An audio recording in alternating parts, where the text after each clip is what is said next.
ஆடவர் உலகம் வேட்டியில் உதயம். உதயம் வேட்டிகள் ஷர்ட்டுகள்.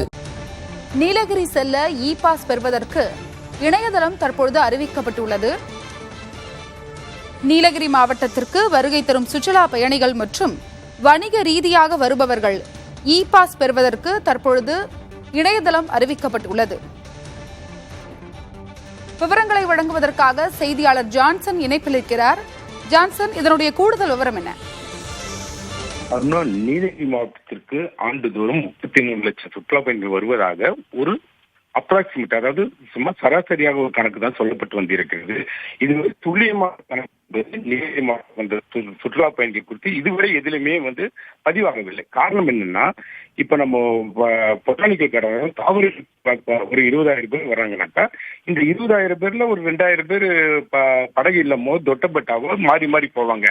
நாம அதையெல்லாம் கூட்டி கழித்து ஒரே இது ஆவரேஜா சராசரியா சுற்றுலாத்துறை ஒரு அறிவிப்பு வெளியிடுவாங்களே ஒழிய, மற்றபடி துல்லியமான கணக்கு இல்லாத காரணத்தினால இங்க எத்தனை சுற்றுலா வராங்க, இங்க தங்குறதுக்கு என்னென்ன வசதிகள் ஏற்படுத்துறது, எவ்வளவு காட்டேஜஸ் இருக்கு, இதெல்லாம் அரசால உரிய முறையில கொடுக்க முடியாத சூழல்னாலதான் கோர்ட்ல தலையிடுவாங்க. இது என்ன சொல்றாங்கன்னாக்கா, நீலகிரி மாவட்டத்துக்கு வரக்கூடிய அத்தனை சுற்றுலா வாகனங்கள், எத்தனை வாகனம் உள்ள வருதோ அது குறித்த விவரங்கள் அனைத்தையுமே சேகரிங்க. அது எத்தனை எண்ணிக்கை, எத்தனை நபர்கள், அதாவது யார் யார் என்பது நமக்கு தேவையில்லை. எத்தனை பேர், ஒரு வேன்ல 20 பேர் வராங்களா, ஒரு பஸ்ல 50 பேர் வராங்களா, இத்தனை பேர் விவரங்களை சேகரிங்க. அப்போ ஓராண்டுக்கு நம்ம எத்தனை பேர் வரோம், அதாவது ஏறக்குறைய ஜூன் 30 வரை எத்தனை பேர் வராங்கன்றது நமக்கு தெரிஞ்சிடும். அது தெரிஞ்ச பிறகு உட்கட்டமைப்பு மேம்படுத்துவதற்கு இது நமக்கு பிரயோஜனமா இருக்கும். அதை விட்டுட்டு நம்ம அப்ராக்சிமேட்டா 20,000 வண்டி 30,000 வண்டி சொல்றதை விட ரெக்கார்டுக்கெல்லாம் நீங்க ஃபார்ம் பண்ணி கொடுங்கன்னு சொன்னதனுடைய விளைவாக தற்போது நீலகிரி மாவட்டத்துக்கு இ பாஸ் அறிமுகப்படுத்த உள்ளது.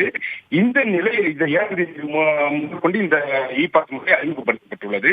இதில் யாரு வேணாலும் வரலாம், இதுக்கு ரெஸ்ட்ரிக்ட் கிடையாது. எத்தனை பேர் வேணாலும் வரலாம். அவர்கள் குறித்து விவரங்கள் இன்னைக்கு மட்டுமே எடுக்கப்படும் என்றுதான் உண்மை. யாருதான் ஜான்சன், நாளை காலை 6 மணி முதல் பதிவு செய்து இ பாஸ் பெற்றுக் கொள்ளலாம் என்று மாவட்ட ஆட்சியர் அருணாவும் உத்தரவு பிறப்பித்துள்ளார். உங்களுடைய தகவலுக்கும் நன்றி.